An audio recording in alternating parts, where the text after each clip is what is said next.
தற்போது உங்களிடம் சர்வ கிரகங்களான ராகு கேது பயிற்சியால் ஏற்படக்கூடிய பலன்களை பற்றி கூற உள்ளேன். மிதுன ராசி நேயர்களே, புதனின் ஆதிக்கத்தில் பிறந்த உங்களுக்கு இயற்கையிலே சிறப்பான அறிவாற்றல், நிறைய விஷயத்தை அறிந்து வைத்துக் கொள்ளக்கூடிய திறன், சமய சந்தர்ப்பத்துக்கு ஏற்றவாறு நடந்து கொள்ளக்கூடிய ஆற்றலானது இயற்கையாகவே இருக்கும்.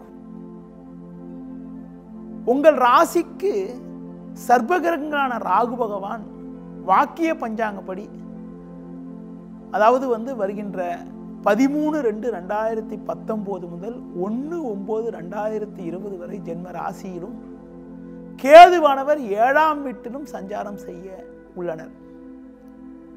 அடுத்து பார்த்தீங்கன்னா திருக்கணிதப்படி பார்த்தீங்கன்னா மார்ச் 7ஆம் தேதி முதல் செப்டம்பர் 23ஆம் தேதி வரைக்கும் உங்களுக்கு பார்த்தீங்கன்னா ராகுவானவர் ஜென்ம ராசியிலும் கேதுவானவர் 7ஆம் வீட்டிலும் சஞ்சரிக்க உள்ளனர்.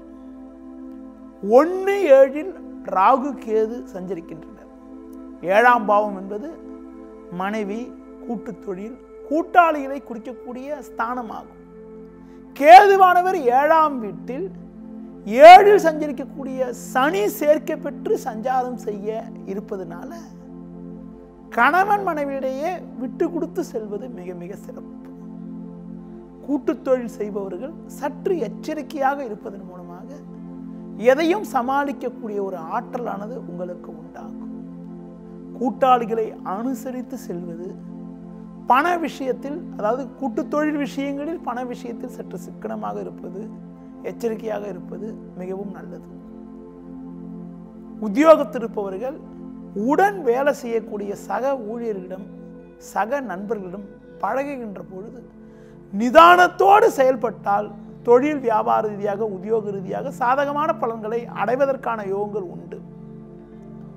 தொழில் வியாபாரத்தில் இருக்கிறவங்க கூட்டாளிகள், நண்பர்களிடம் மட்டும் சற்று கவனமாக இருப்பது மிக மிக நல்லது. கூட்டு தொழில் கூட்டாளிகளால் தான் பிரச்சனைகள் இருக்குமே தவிர மற்ற விஷயங்கள் எல்லாம் சாதகமாக இருப்பதற்கான வாய்ப்புகள் உண்டு. குடும்பத்தில் கணவன் மனைவியிடையே சற்று அனுசரித்து செல்வது, அது மட்டும் இல்லாமல் ஆரோக்கியத்தில் சற்று அக்கறை எடுத்துக்கொள்வது மிகவும் சிறப்பு. தனக்காரகன், ஆண்டுக்கோள் என வர்ணிக்கப்படக்கூடிய குரு பகவான் தற்சமயம் உங்கள் ராசிக்கு 6ஆம் வீட்டில் சஞ்சாரம் செய்கிறது. 6இல் சஞ்சரிக்கக்கூடிய குருவானவர் வாக்கிய பஞ்சாங்கப்படி அக்டோபர் 28 முதல், திருக்கணிதப்படி நவம்பர் 4 முதல் உங்கள் ராசிக்கு சமசப்தமஸ்தானமான 7ஆம் வீட்டில் சஞ்சரிக்க உள்ளனர். குருவானவர் உங்கள் ராசிக்கு வருகின்ற அக்டோபர் 28க்கு பிறகு 7ஆம் வீட்டில் சஞ்சாரம் செய்ய இருப்பது ஒரு அற்புதமான அமைப்பாகும். குருவானவர் 7ஆம் வீட்டுக்கு பெயர்ச்சியானதுக்கு பிறகு குடும்பத்தில் தடைப்பட்ட சின்ன சின்ன சுபகாரியங்கள், இப்போ தற்போது இருக்கக்கூடிய சின்ன சின்ன தடைகள் எல்லாம் கூட முழுமையாக விலகி எடுக்கிற முயற்சியில் நல்ல பண வரவுகள், எடுக்கிற குடுக்கிற நல்ல வெற்றிகள், தொழில் வியாபாரத்தில் ஒரு முன்னேற்றமான நிலைகள், மங்களகரமான சுபகாரியங்கள் எல்லாம் கைகூடுவதற்கான வாய்ப்புகள், குடும்பத்தில் இருந்த சின்ன சின்ன பிரச்சனைகள் எல்லாம் கூட ஓரளவுக்கு குறையக்கூடிய ஒரு சூழ்நிலையானது ஏற்படக்கூடிய அமைப்புகள், சிலருக்கு எதிர்பார்த்த பதவி உயர்வுகள் கிடைக்கக்கூடிய யோகங்கள், அது மட்டும் இல்லாமல் மற்றவர்களுக்கு கொடுத்த வாக்குறுதிகளை எளிதில் காப்பாற்றக்கூடிய யோகங்கள் எல்லாம் கூட உங்களுக்கு உண்டாகும்.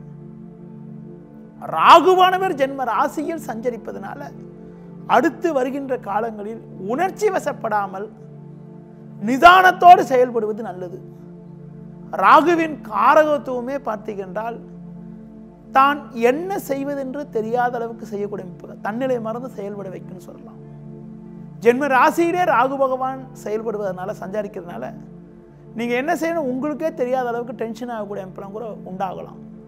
அதனால் உணர்ச்சி வசப்படாமல் நிதானமாக செயல்படுறது, கூட இருக்கவங்கிட்ட கொஞ்சம் அன்பாக பழகிறது, கோபத்தை குறைச்சிக்கிறது, கோபங்கள் வந்தால் கூட எடுக்கக்கூடிய முடிவுகளை சற்று தள்ளி வைப்பது மிக மிக நல்லது. சில காரியங்களை தள்ளி போடுவதன் மூலமாக பெரிய பிரச்சனைகளை கூட எளிதில் சமாளிக்கக்கூடிய ஒரு ஆற்றலானது உங்களுக்கு உண்டாகும். ராகுவானவர் ஜென்ம ராசியில் சஞ்சரிக்கிறதுனால ஆக்ரோஷமான அம்மன் வழிபாடு, அம்மனுக்கு அபிஷேகம் மேற்கொள்வது, அர்ச்சனை செய்வது, குங்கும அர்ச்சனை, எலுமிச்சம்பழத்தில் விளக்கேற்றுவது, கஸ்தூரி மலர், மந்தாரை மலர்களால் அர்ச்சனை செய்வது மிகவும் சிறப்பு.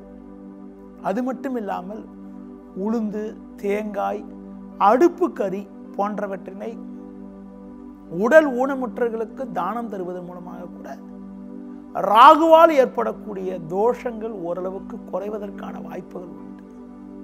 அடுத்து பாம்பு புற்றிருந்தால் அங்கு பால் மற்றும் முட்டையை தருவதன் மூலமாக கூட ராகுவால் இருக்கக்கூடிய பிரச்சனைகள் எல்லாம் ஓரளவுக்கு குறைவதற்கான வாய்ப்புகள் உண்டு. அது மட்டும் இல்லாமல் 7இல் கேது சனி சஞ்சரிப்பதனால விநாயகர் வழிபாடு மேற்கொள்வது, அடுத்து பார்த்தீங்கன்றால் உடல் ஊனமுற்றவர்களுக்கு உங்களால் முடிந்த உதவிகள் செய்வது, கருப்பு நிற ஆடைகளை பயன்படுத்துவது, சனிக்கிழமைகளில் ஆஞ்சநேய வழிபாடு, விநாயகர் வழிபாடு மேற்கொள்வது, எள் கலந்த விளக்கேற்றுவது போன்றவை மூலமாக கூட ராகு கேது சனியால் ஏற்படக்கூடிய பாதிப்புகள் ஓரளவுக்கு குறைவதற்கான சூழல் உண்டாகும். நன்றி, வணக்கம்.